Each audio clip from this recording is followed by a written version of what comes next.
lesquels, malgré tout ce long parcours qui nous sert de guide, n'ont jamais ménagé leurs efforts pour continuer à nous enseigner et à nous accompagner. En un jour pareil, il serait peut-être appelé à d'autres responsabilités, tel le soin d'être avec nous pour nous permettre de nous exprimer sur un thème qui nous tient à cœur, puisqu'il s'agit de traumatisme crânien dans un environnement où toutes les conditions de prise en charge ne sont pas optimales et qu'il faille réfléchir pour le mieux-être des patients. Et pour que nous puissions aborder ce thème, nous avons choisi de nous exprimer en épinglant les éléments fondamentaux qui font l'objet des problèmes auxquels nous sommes confrontés au quotidien dans la prise en charge des patients.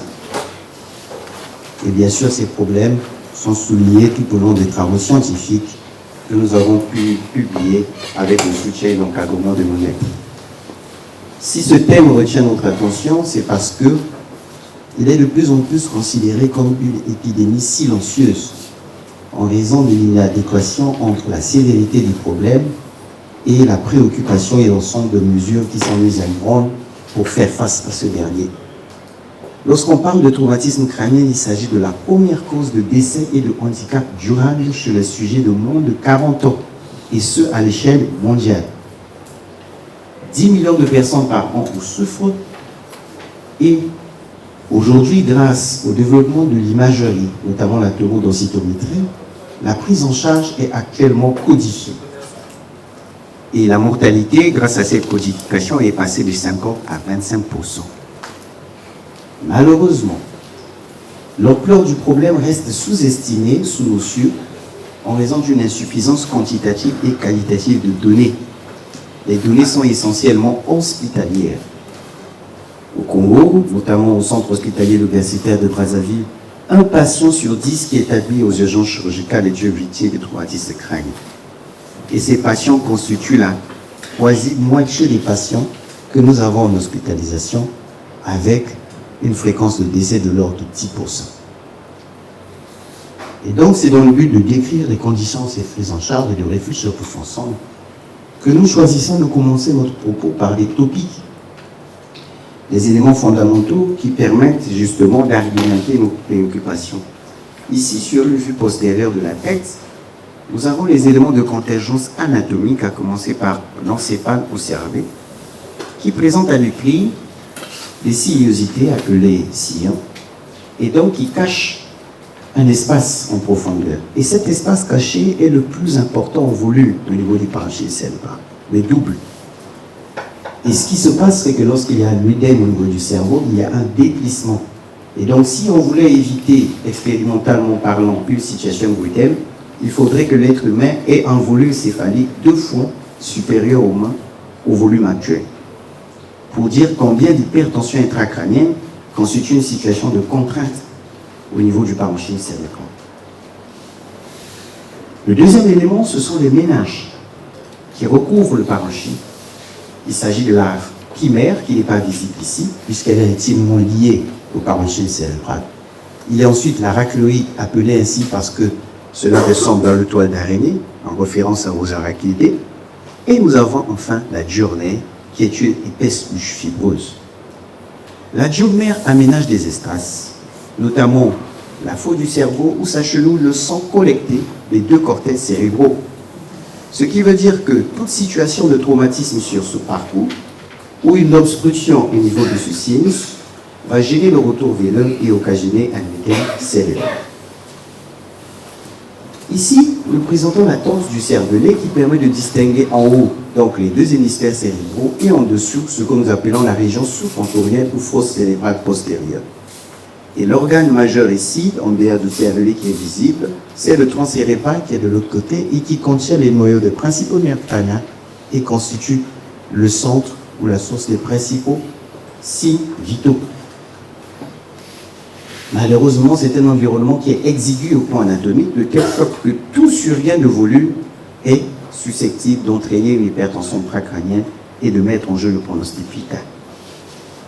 Lorsque nous apercevons le complexe, il s'agit ici des neurones, des corps de neurones. Mais en profondeur, c'est la substance blanche qui est constituée par les axones. Entre les corps neuronaux et les accents, il y a une différence architecturale qui fait que lorsqu'il y a un traumatisme crânien avec des secousses du cerveau à l'intérieur de la boîte crânienne, cela se passe comme pour un passager d'un bus debout et lorsque le bus se freine brusquement. Donc l'encéphale à l'intérieur de la boîte crânienne va faire des doses brusques, en avant, en arrière ou latéralement, et qui vont faire une déconnexion entre l'interstice, cortex cérébral et axone. C'est ce que nous appelons les lésions axonales diffuses, qui sont les plus graves. À retenir donc que les traumatismes crâniens avec fracture ne sont pas forcément les plus sévères. Ici, nous présentons une vue postéro-latérale gauche de la tête. On repère ici, nous avons l'oreille. Pour montrer le fait que, de dehors en dedans, le scalp ici est richement vascularisé puisqu'il bénéficie d'un apport notamment de réseau carotique externe, entre autres. Et la voûte est constituée, est faite à travers une ossification membraneuse avec une table externe qui est plus résistante, mais une table interne qui est fragile. Ce qui fait qu'au cours d'un traumatisme crânien avec impact direct, il y a beaucoup plus de lésions sur la table interne qu'il y en a sur la table externe. Ce qui fait que la radiographie standard du crâne n'est pas un élément de référence pour pouvoir écarter une fracture ou sous-estimer l'ampleur d'un traumatisme. Ce qui fait qu'en pratique, nous ne prescrivons plus la radiographie du crâne pour évaluer la situation de la traumatisme. Dans la région périnéale, notamment de l'os temporal, il y a le passage de cette artère, l'énergie moyenne, qui contribue à la vascularisation d'un méninge. Et il s'agit ici d'une zone de faiblesse, puisque c'est la rencontre dans la région périnéale entre le frontal, le pariétal, le du sournoïde et le temporal. Et lorsqu'il y a une fracture dans cette zone, une lésion de cette artère va faire que le sang puisse se répandre entre la dure mère et le crâne, créant un volumineux hématome extradural qui met le plus souvent en jeu le pronostic vital. C'est d'ailleurs la seule indication où on peut aller à un bloc opératoire sans imagerie, c'est-à-dire un jeune traumatisé crânien qui se dégrade rapidement avec un impact au niveau temporal et une anisocorie. On est en droit de proposer une craniotomie exploratrice pour évacuer un éventuel hématome pictural. Ces fondamentaux étant placés, les traumatismes crâniens surviennent le plus souvent sur des sujets jeunes, avec une prédominance masculine. Et dans nos pays où la pyramide des âges est pyramidale, dans la tautologie, il s'agit là de la couche active de notre population, avec une répercussion socio-économique certaine. Dans nos travaux, il s'agit d'enfants autour de 9 ans et d'adultes en moyenne autour de 37 ans. Mais ça ne sont là que des données hospitalières. Parmi les étiologies, il y a en premier lieu les accidents de la circulation routière.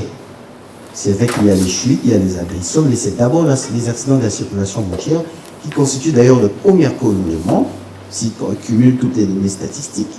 Mais il faut dire que grâce au renforcement de la régulation du trafic routier, cette étiologie recule dans les pays en développement, avec de plus en plus de traumatismes crâniens suite à des chutes ou des accidents domestiques. En République du Congo, et c'est un paradoxe encore pas à souligner, même chez l'enfant, la première cause, c'est l'accident de la circulation routière, alors que ça devait être aux accidents domestiques.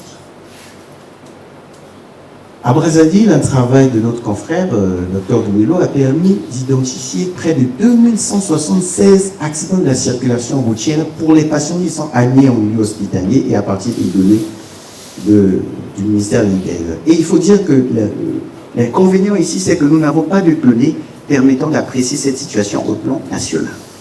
À titre illustratif, la gendarmerie nationale a été approchée par près des organismes des Nations Unies que nous n'avons pas cités pour pouvoir les accompagner dans ce travail de renforcement de la régulation du trafic routier.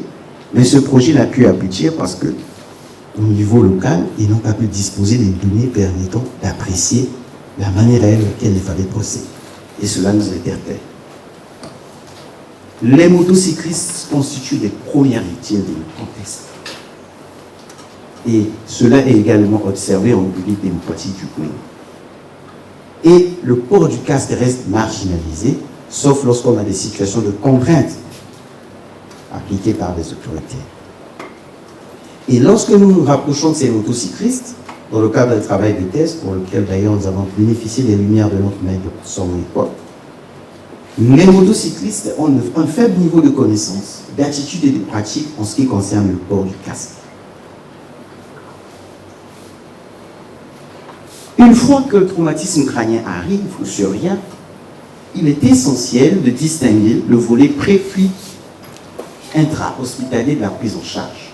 Et ici, malgré l'existence de la sécurité civile, qui servait n'accède peut-être pas à tous les recoins de la vie, pour ce Mugabe Bayali, eh bien les témoins sont les premiers intervenants dans 90% des cas. Et le principal moyen de transport vers l'hôpital, c'est les taxis. Dans les conditions qu'on imagine bien, l'installation du patient, l'alerte vers le sang. Les délais d'admission sont certes réduits, du fait probablement que la ville de Brazzaville est très grande. À Kinshasa, c'est plutôt l'opposé. Et la sécurité civile n'est malheureusement que peu impliquée, alors que dans d'autres pays d'Afrique, sur les régions Afrique subsaharienne, quand même, la sécurité civile arrive à prendre sa pleine part de responsabilité. Il y a une absence, donc, en conséquence, de médicalisation des transports, avec un parcours qui n'est pas codifié. Nous sommes en milieu autorisé, cher honnête. Nous avons eu des cas d'accidentés dans la zone de Mo, où on les a d'abord amenés dans la ville d'Oyo pour constater que les conditions ne le permettaient pas, pour ensuite créer les conditions avec des hélicoptères pour les ramener sur le siège chez les voisins. Pour dire que même dans les transferts, il n'y a pas justement l'application d'un certain nombre de consignes, notamment la lettre. On devrait être dans un environnement où on attend les patients au lieu d'être surpris par leur arrivée. Et lorsque ces patients arrivent aux urgences, en moyenne, le score de Glasgow est à 10 et la fréquence des traumatismes crâniens graves, donc avec un score de Glasgow à 8, est de 4,8%. Nous identifions les polytraumatisés dans 13,6%. Et c'est un grand problème parce que les polytraumatismes font que le traumatisme crânien ne devait pas être la préoccupation première. Chez un traumatisé crânien, même en apparence isolée, il faut d'abord s'assurer que la fonction respiratoire et hémodynamique sont stables avant de penser à explorer le système nerveux. Malheureusement, l'inverse est le plus souvent responsable d'un retard dans la prise en charge des patients. La tomodensitométrie est réalisée pour plus de 90% de patients, avec un retard quand même de l'ordre de 3 jours. Ceci parce que, pour que la tomodensitométrie soit réalisée, il faut que le patient puisse payer, sauf pour les patients en trouble de conscience, lorsque le praticien met en place les procédures, notamment le rapprochement de l'administration, pour obtenir la gratuité de l'automodensitométrie.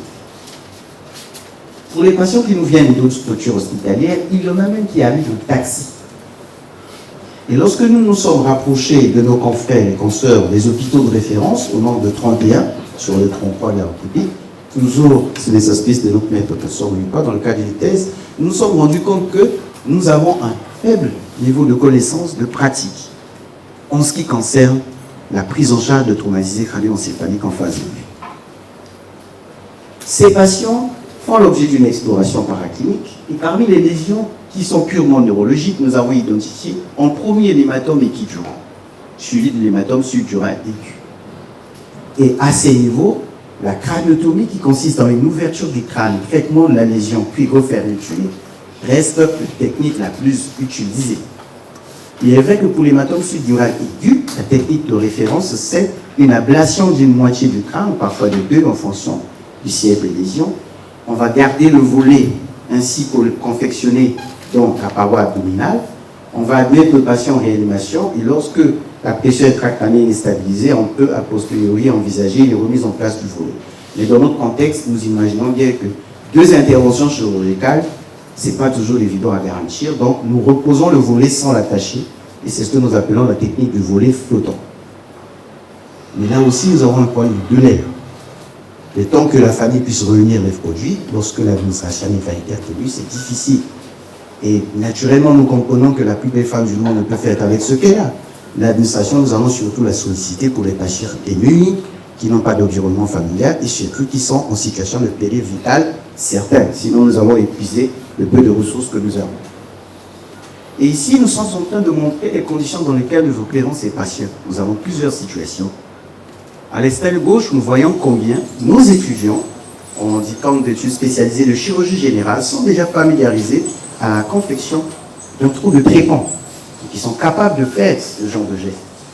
Et ici, il est en train donc de réaliser avec la scie de Ghibli la taille d'un volet osseux pour cet hématome épidural que nous voyons ici au péropératoire. Et lorsque nous avons les meilleures conditions, nous pouvons utiliser le craniotome, l'électrique qui nous permet d'aller plus vite. Donc, de gagner en temps, d'autant plus qu'on a souvent un retard sur le territoire. Mais malheureusement, c'est un matériel qui finit par fuser. Et donc, c'est toujours important de dire qu'on a provisionné. Et on profite de la présence de la direction générale pour justement expliquer ce type de situation. Et là, il s'agit du cas d'animatome subdural aigu. Les résultats sont encourageants en neurochirurgie en ce qui concerne la traumatologie, moins en ce qui concerne les autres pathologies. Et donc, c'est pour nous un intérêt majeur que d'insister sur ce groupe de pathologies. L'évolution est favorable pour les patients, même les patients opérés. C'est vrai que la mortalité est autour de 3 à 6 %, mais il s'agit surtout des cas de colitis canine grave. Les complications sont classiques, notamment l'infection et le trouble de la conscience prolongée. Et on peut quand même dire que malgré les conditions techniques, nous arrivons quand même à être utiles à nos patients. Et nous pouvons encore le faire davantage en réfléchissant sur le renforcement de la quantité et de la qualité des données. Nous pensons qu'il est utile, au-delà de cette passion qui est aujourd'hui développée pour les études randomisées, etc., de déjà avoir des bases statistiques claires et certaines à l'échelle nationale sur l'étendue de certains problèmes pour pouvoir aider nos décideurs à prendre des décisions adéquates. Nous n'avons pas aujourd'hui, par exemple, une estimation à l'échelle nationale pour ce qui concerne les traumatismes en général, et puis, on précise dans les traumatismes crâniens. Il faut que nous soyons capables de sensibiliser la communauté dans le cas des accidents de la circulation routière qui reste la première cause, notamment chez les motocyclistes, de renforcer les conditions de régulation du trafic routier. Ça ne doit pas être épisodique, ça doit rentrer dans nos mœurs, et élaborer un modèle de financement adapté, parce que même pour les assurés en période de week-end, c'est difficile. La nuit, c'est difficile. Il faut attendre qu'une procédure administrative, souvent lourde, puisse aboutir. Il faut que le patient puisse bénéficier de la prise en charge s'il n'est pas entouré, et même quand il est assuré. Et bien sûr, réfléchir sur une formation continue de nos praticiens, puisque nous avons dit que les connaissances et les pratiques n'étaient pas toujours adaptées. Il est essentiel, au cours de ce travail de renforcement de capacité avec nos confrères des hôpitaux de référence, que nous puissions développer un réseau national, au moins avec le modique moyen Internet qu'est le WhatsApp, un réseau national d'échange, de communication quand il y a des cas, pour qu'on soit capable d'anticiper sur certaines choses dans la prise en charge. Naturellement, nous continuons notre plaidoyer sur l'amélioration du tableau technique et nous espérons que nous pourrons, à la longue, voir la création de trauma centers dans les zones à haut trafic. Imaginons que nous prenons le viaduc.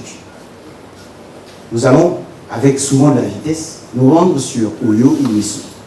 Eh bien, en sortant de Brazzaville, le premier hôpital de référence est à Kondoni.